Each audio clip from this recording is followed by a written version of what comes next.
what's up everybody? It's your boy Chris. It's another amazing episode of Financipation. This channel is all about making money, saving money, building generational wealth, and financially emancipating yourself from generational poverty.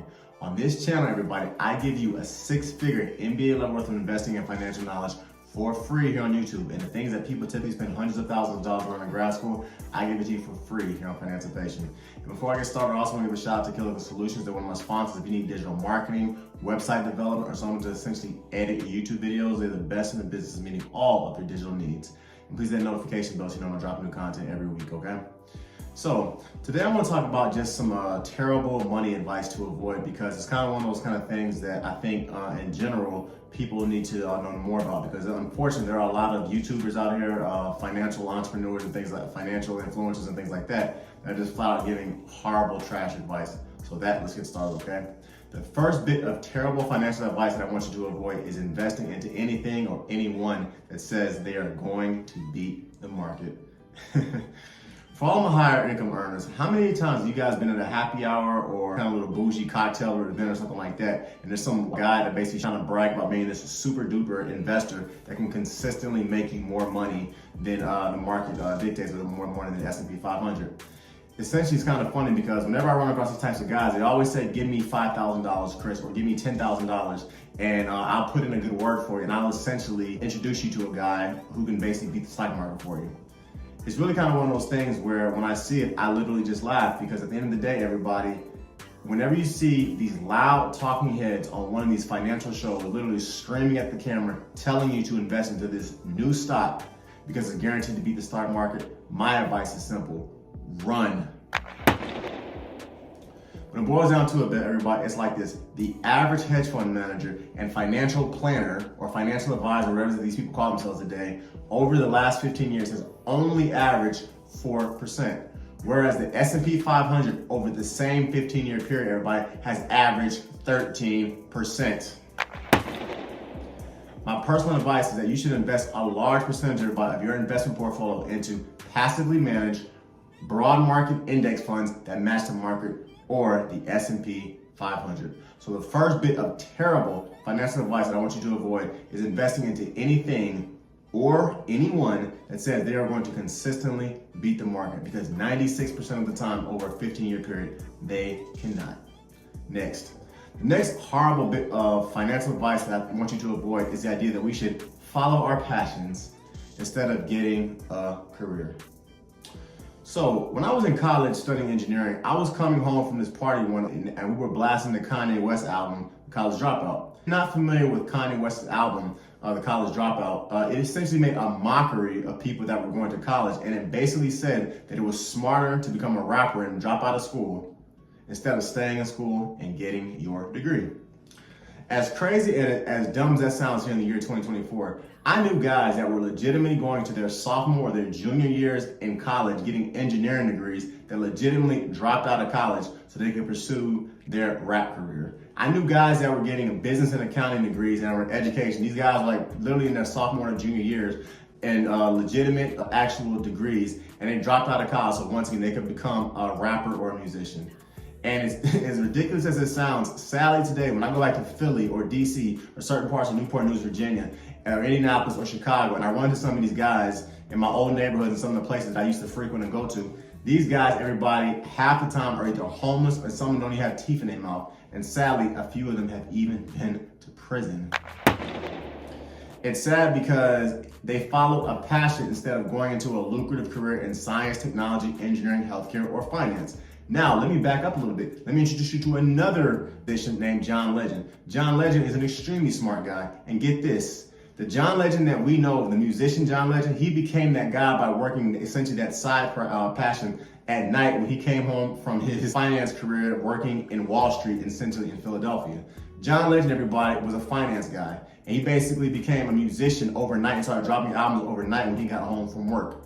So I have nothing wrong with people that pursue their passions, because at the end of the day, all of us are a lot more than this is some of what we do for our 9-to-5 careers or what we do as an entrepreneur. But at the end of the day, people, it does not make any sense to go into a passion that does not pay any money. And the individuals I find who do that, more often than not, are broke and they're miserable. So my idea, everybody, what I advise all people to do is this: master something and a skill set that you can monetize and get very, very good at something that people will pay you essentially 6 or 7 figures to do. And then you can do your business on the side, or your passion on the side.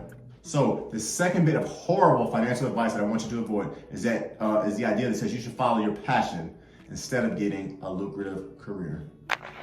Next, the next horrible bit of financial advice I want you to avoid is that we should try to time the market. Sorry people, but market timing doesn't work and it's dumb. I'm just gonna flat out say it. Whether you want to call it being a short-term investor, whether you want to call it buying into the dip, whether you want to call it buying high and selling low, whatever you call it, I call it dumb. Everybody, it's like this. People that try to time the market are no different than guys that cash out their 401ks and go to Vegas for a weekend, essentially party it all the way and spend it essentially trying to become multimillionaires on the crap table or at a casino. Sadly, everybody, the financial industry pushes this narrative through social media and through Hollywood movies that geniuses and smart people time the market all the time, and that's how they become millionaires. Whereas in reality, guys that time the market on average lose money 96% of the time over a 15-year period. And not only can they not beat the market, most of the time, the individuals who try to time the market, they end up spending more money in capital gains taxes and they lose a lot more money than those of us who are long-term investors who should be investing in the same 7 or 8 different stocks and bonds and index funds, ETFs, and REITs for decades. My personal advice, everybody, once again, is that instead of you being a short-term investor, you should be a long-term investor. You should focus on buying stocks, real estate investment trust, real estate, and land, and hold it for decades. And the types of stocks I'm talking about are either the S&P 500 or total stock market index funds that track the entire total stock market.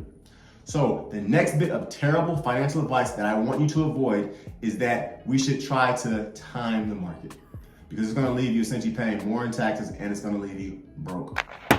Next, the next horrible bit of financial advice I want you to avoid is anyone that says the following words: buy this new stock. Everybody, I kind of talked about this a little bit earlier, but be very, very careful when you hear about stories like GameStop or things like that, where somebody essentially literally did find a dip, they bought it, and they made millions of dollars. Because typically speaking, whenever you start trying to time the market, you start trying to basically go after fads, 90% of the time, you lose a lot of money. Financial investing, everybody, is kind of like that guy that brags about all of his past girlfriends. Everyone wants to brag about the good times, the pretty women, the wild parties, and the fun. But no one wants to make YouTube channels talking about the girls that left them or broke their heart. So for every GameStop or crypto millionaire that you hear about, that you read about, that you supposedly heard about on social media, there are literally 10,000 failures that went broke and no one ever wants to talk about it. Everyone talks about the successes, everybody, in life. That's just a fact of life. But no one has a YouTube channel, once again, talking about the failures that they made financially, how much money they lost investing into a stupid stock that someone told them that was going to be hot, or how much money they essentially lost trying to time the market or trying to buy individual stocks. The next bit of terrible financial advice that you should avoid is anyone that tells you, buy this new hot stock, and do not become a short-term investor. Next, the next bit of terrible financial advice that we should avoid is that the only way to have money is to make a lot of money. Not only is this backwards and caveman thinking is asinine, it literally flies in the face of the insane power of compounding interest. So, for example, according to a 2024 study that was done by Quartz, 62% of Americans live paycheck to paycheck, 48% of Americans making over $100,000 live paycheck to paycheck, and 36% of Americans making over $250,000 or $250,000 a year live paycheck to paycheck. Everybody, that is flat out scary. I can honestly say, everybody, from my time doing financial consultations here in Miami, I have met more teachers that made $60,000 a year that were debt-free millionaires than doctors that made $250,000 a year that were living paycheck to paycheck. Because these doctors had over $500,000 of debt, and every weekend they were doing crazy things, making it rain at the club, renting women, doing other stupid stuff to essentially kill their ability to build wealth. So literally, everybody, you can make all the money in the world. I mean, heck, look at professional athletes. But if you don't have the financial discipline to properly invest that money, you are not going to build a lot of wealth. Ladies, it's the same, works the same way with you all. If you're buying a new Chanel bag, new Birkin bag, buying the most expensive red bottom heels and things of that nature, or essentially buying designer clothes so you can look wealthy on Instagram, it's the same concept. And once again, if you don't believe me, just Google people like Lisa Marie Presley or all the professional athletes, musicians, or country music singers that made millions of dollars and were literally dead broke the day they died or a few years after they finished playing professional sports or making albums. The next bit of terrible financial advice that you should avoid is that the only way to have money is to make a lot of money, because it literally is not true. Please hit the notification bell so you know when I drop new content. Please hit the like button, share the video, comment, subscribe. It helps the algorithm and allows me to bring you all free content. Next. The next horrible bit of financial advice that I want you to avoid is that it's easy to pay back your student loans and that they're not that big of a deal. This one, everybody, hits very, very close to home with me, because I can't tell you how many of my cousins, my friends, and my family members have told me this exact same garbage as they get loan after loan after loan to pay for a degree that does not pay any money. Once again, everybody, I'm a mechanical engineer. I have an MBA in finance, essentially. So I went the school route. I mean, simple as that. I'm a white collar dude, but I work in a blue collar industry. And it's extremely hard, everybody, to pay $100,000 of student loans that accrues at 8% interest rate if you have a job that only pays you $45,000 or $50,000 a year. Full disclosure, I went to college for free in undergrad, and I actually wrote a book called Scholarships, The Golden Road to Free Money, that can be purchased on Amazon. And in my book, I systematically walk you through how I obtained close to $350,000 to $400,000 to go to undergrad for free. When I went to grad school and obtained my MBA, my employer at the time told me that they would pay for my MBA, but they reneged on it a semester before I graduated. And as a result, I got stuck with a degree that I had to pay $125,000 to pay back. If I'm smiling right now, everybody, trust and believe, I was not smiling then. So I know firsthand, everybody, how hard it is to pay back an exorbitant student loan debt before you truly hit your financial stride. When I got that $120,000 MBA loan, I essentially lived in the hood. I heard gunshots in I had roommates. I drove used cars, and people literally laughed at me when they saw me coming. And it took me 7 years to pay back my student loans and to get that abomination known as Sallie Mae out of my life. So everybody, I'm telling you from experience, you do not want to play the student loan man, because it is significantly harder to pay back your student loans than it is to actually sign that dotted line. And my advice is simple: apply for literally as many scholarships as possible on your road to getting your undergraduate degrees, or better yet, go to trade school. That's always my possibility as well, because I got nothing but love for my electricians, my plumbers, my carpenters, and my steam fitters. So the next bit of terrible financial advice that I want you to avoid is that it's easy to pay back your student loans and that they're not that big of a deal, because literally it is extremely hard to pay back your student loans. The next bit of terrible financial advice that I want you to avoid is the trash logic that I see on Instagram or social media that says you can't get rich working a 9-to-5 job.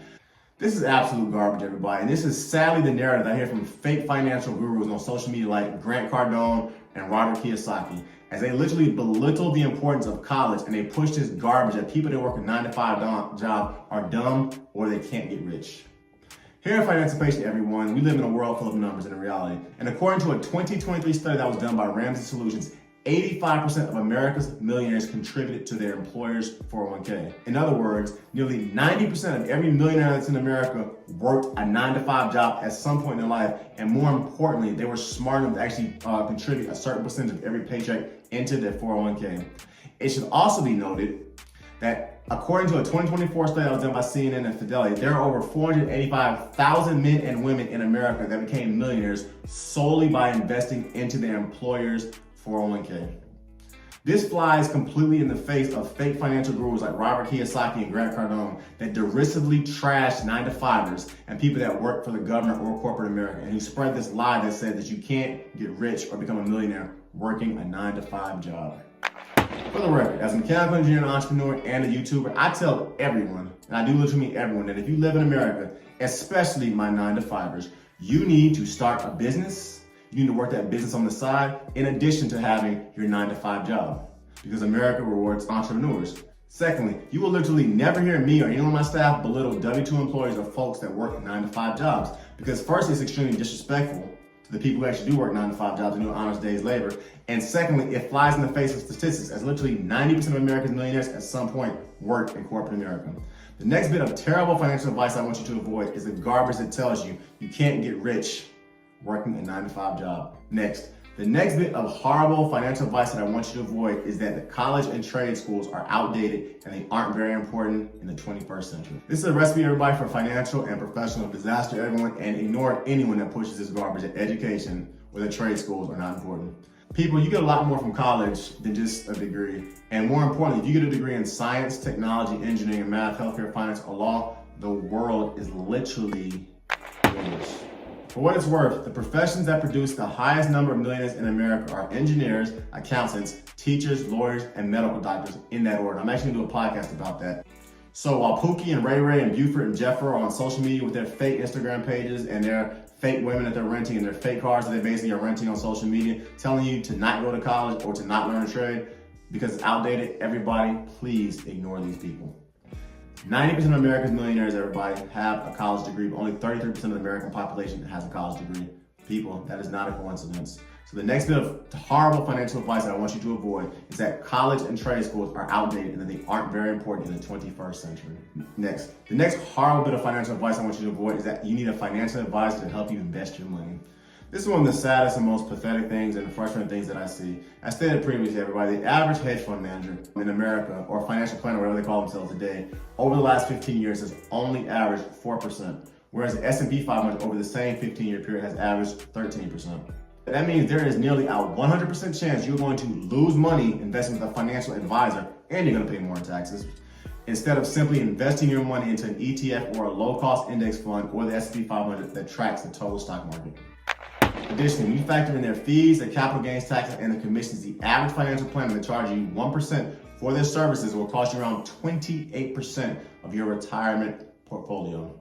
So imagine you have $2 million in your retirement portfolio. Imagine how you'd feel if you invested your entire life and then only walked away with about $1.4 million because your financial advisor, who's only charging you 1%, stole over $600,000 from you the day you turn 65. The next lie I want to debunk, everybody, is that you need a financial advisor to help you invest your money. And the last bit of terrible financial advice I want you to avoid is that marriage and monogamy is outdated. Everybody, this is one of those toxic themes that I keep seeing come from a lot of these little simpy, beta male, manosphere channels and a lot of these toxic feminist channels that push this narrative. It's kind of funny because whenever I watch these feminist channels or these manosphere channels, have you ever noticed they never ever talk about the relationship they have with their kids? They never ever talk about essentially the relationship or what their daughters or their sons actually think about them. I find it very interesting that people who want to give you a lot of advice about women and about men and about dating and life in general, generally speaking, have horrible relationships and kids literally have no respect for them. It's a very interesting concept, and I honestly kind of want to understand why so many people want to go to this stuff, because at the end of the day, it's literally just dividing us as a culture, as a company, as a community, and as a country. And I can honestly say, everybody, the happiest men and women that I have personally met are the ones that are growing old with a woman or a man and with that love them and with kids and grandchildren that they trust and that love them as well. Hip hop and social media, everybody, have you believing that marriage and being in a committed relationship is outdated, when in reality, everybody, being in a committed relationship is the ultimate wealth cheat code. The next bit of terrible financial advice I want you to avoid is that marriage and monogamy is outdated. Because the people that push this kind of nonsense, everybody, they're going to end up most likely dead or dying alone with a cat or dog by themselves. That everybody's channel, Financipation, is all about making money. It's all about saving money. It's all about building generational wealth. And it's all about financially emancipating yourself from generational poverty. You can book a one-on-one session with me at any point, everybody. The link is below. I'm not giving you financial advice on this channel. You must make responsible decisions based on the thorough, independent research that you do for yourself. Thanks for listening, everybody. Additionally, check out my website, www.therealfinancipation.com. My Instagram is thereal_financipation. My Spotify is Financipation. My TikTok is Financipation. Just like it's spelled back there on that sign, okay? And check out my financial blog as well, Financipation. And check out my digital e-products below as well. I'll talk about one of them, my scholarship book. And please hit that notification bell. Once again, it's your boy Chris. I'm out. Please like, comment, share, and subscribe. I'm out. Peace.